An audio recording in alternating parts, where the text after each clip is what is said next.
Hello everyone, আমি বিথিশার রান্নাঘরে সবাইকে স্বাগত জানাচ্ছি।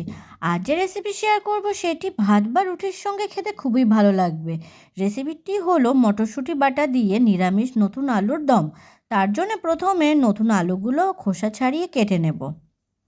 আমি আলুর দমে আলুগুলো একটু বড় বড় পছন্দ করি, সেজন্য আলুগুলো বড় বড় করে কেটে নিয়েছি। এরপর আলুগুলো ভালোভাবে ধুয়ে জল ঝরিয়ে একটি পাত্রে রেখে দেব। কড়াইতে অল্প পরিমাণে জল গরম করে নেব। জল গরম হলে দিয়ে দেব আলুর টুকরোগুলো।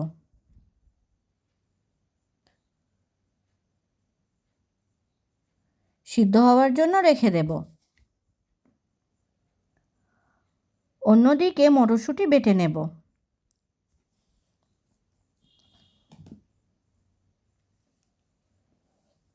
আলু সিদ্ধ হয়ে গেছে, জল ঝরিয়ে একটি পাত্রে রেখে দেব।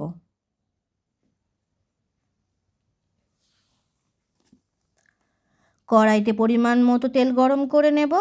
তেল গরম হলে দিয়ে দেব শুকনো লঙ্কা ও তেজপাতা ফোড়ন। ফোড়ন ভাজা হলে দিয়ে দেব আদা বাটা। আদা ভেজে নেব। আদা ভাজার গন্ধ বের হলে দিয়ে দেব 4-5টা চেরা কাঁচা লঙ্কা। আদা কাঁচা লঙ্কা ভাজা করে নেব। আদা কাঁচা লঙ্কা ভাজা হয়ে গেলে দিয়ে দেব মটরশুঁটি বাটা। 2-3 মিনিট ভেজে নেব।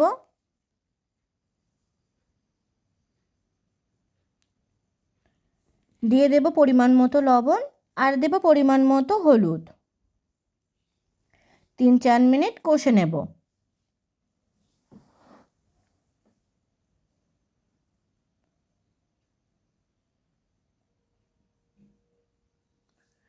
এরপর দিয়ে দেব টমেটো কুচি। টমেটো মটরশুঁটির সাথে মিশিয়ে আরও কিছু সময় কষে নেব।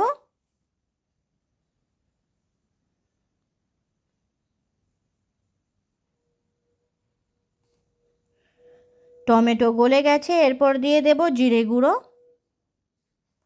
ধনে গুঁড়ো, মরিচ গুঁড়ো, শুকনো লঙ্কা গুঁড়ো, কাশ্মীরি লঙ্কার গুঁড়ো। গুঁড়ো মশলা ভালোভাবে মটরশুঁটি বাটার সাথে মিশিয়ে নেব।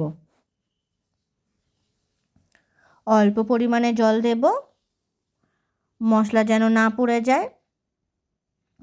4-5 মিনিট কম আঁচে কষে নেব। বারবার নেড়েচেড়ে নিতে হবে, দেখতে হবে মশলা যেন না পুড়ে যায়। ভালোভাবে কষা হয়ে গেলে দিয়ে দেব সিদ্ধ করে জল ঝরানো আলু। আলুগুলোর সাথে মশলা ভালোভাবে মিশিয়ে নেব। এরপর দিয়ে দেব পরিমাণ মতো লবণ আর দেব পরিমাণ মতো হলুদ। আমি কিন্তু আগেও অল্প পরিমাণে লবণ হলুদ দিয়েছি, সেজন্য এখন অল্প পরিমাণে দিলাম। ভালোভাবে মিশিয়ে নিয়ে সামান্য একটু জল দিলাম। কষে নেব।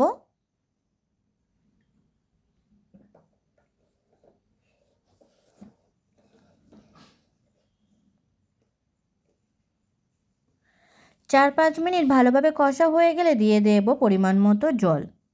ঝোল নেড়েচেড়ে নিয়ে ফুটতে দেব।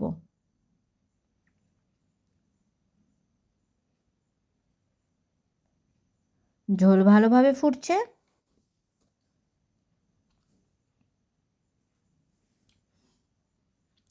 মাঝে মাঝে একটু নেড়েচেড়ে নেব। ঝোল অনেকটাই কমে এসেছে, আলুও ভালোভাবে সিদ্ধ হয়ে গেছে। যেহেতু আমি ভাত দিয়ে আলুর দম খাবো, সেজন্য ঝোল আর ফোটাবো না, রুটি দিয়ে খেলে আরও 3-4 মিনিট ফুটিয়ে নেবেন। দিয়ে দেব গরম মশলার গুঁড়ো। ঝোলের সাথে মিশিয়ে নেব।